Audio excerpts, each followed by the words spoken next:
रवि नाम का एक लड़का शहर के एक फैक्ट्री में काम किया करता था। उसके घर से फैक्ट्री ज्यादा दूर नहीं था। रोज की तरह आज भी वो घर से फैक्ट्री के लिए निकला। उसी रास्ते में पड़ने वाला चौराहा पर एक लड़की दिखी जो उसे गुस्से में घूर रही थी। लड़के ने भी उसे देखा और फिर मुंह फेर कर फैक्ट्री चला गया।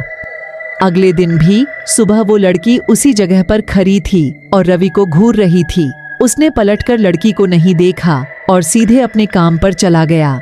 रोजाना इसी तरह हफ्ते भर वो लड़की चौराहे पर खड़ी होकर रवि को घूरती रहती थी और रवि उसे अनदेखा करके फैक्ट्री चला जाता था। एक दिन जब रवि फिर से उसी रास्ते से फैक्ट्री जा रहा था तो उसे वो लड़की उस जगह पर खड़ी नहीं दिखी। रवि सोचने लगा, ये क्या आज तो वो लड़की यहाँ खड़ी नहीं है? आखिर क्या हुआ होगा? उस लड़की से मुझे कुछ पूछने और बात करने में भी डर लगता था क्योंकि वो बुरी तरह से घूरती थी मुझे।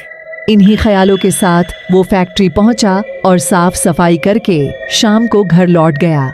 वो लड़की एक हफ्ते तक उस चौराहे पर नहीं दिखी। एक दिन जब शाम को वो लंका घर पहुंचा तो उसे अपने बेड पर एक चिट्ठी दिखी। उसमें लिखा था, मेरा नाम प्रीति है। मैं तुम्हें एक हफ्ते पहले रोज एक चौराहे पर दिखती थी। कल शाम तुम वहीं पर खड़े होकर मेरा इंतजार करना। आखिर उस लड़की को मेरे घर का पता कैसे मिला होगा और ये चिट्ठी मेरे बेड तक कैसे पहुंची? इसी सोच के साथ वो सो गया। अगले दिन उठकर जब काम में जाने लगा तो उसे चिट्ठी वाली बात याद आ गई। वो सुबह फैक्ट्री पहुंचा और दिन भर उसी लड़की के बारे में सोचता रहा। उसे काम से छुट्टी मिली और वो उस चौराहे पर पहुंचकर उस लड़की का इंतजार करने लगा। काफी देर हो गई लेकिन वो आई नहीं। रवि इंतजार करके थक गया था, इसलिए वो घर की ओर निकल गया। घर पहुंचते ही उसने सोचा कि क्यों न चिट्ठी पर लिखे हुए पते पर जाकर ही उस लड़की से मिल लिया जाए। रात होने को थी, इसलिए उसने सुबह उसी लड़की के घर जाने की सोची। सुबह होते ही जल्दी तैयार होकर रवि चिट्ठी पर लिखे पते पर पहुंच जाता है। वहां जाकर जब उसने घर की घंटी बजाई तो एक आदमी बाहर आया। उससे रवि ने कहा, मुझे प्रीति से मिलना है। यह सुनते ही वह व्यक्ति चौंक गया। क्या प्रीति से मिलना है?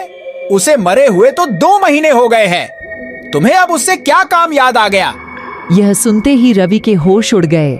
डर के मारे शरीर कांपने लगा। उसके मन में कई सवाल उठने लगे।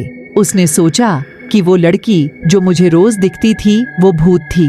यही सोचकर वो घर में दुबक कर बैठ गया। उस दिन से रवि न तो रास्ते में किसी को देखता था और न ही किसी अनजान इंसान के बारे में सोचता।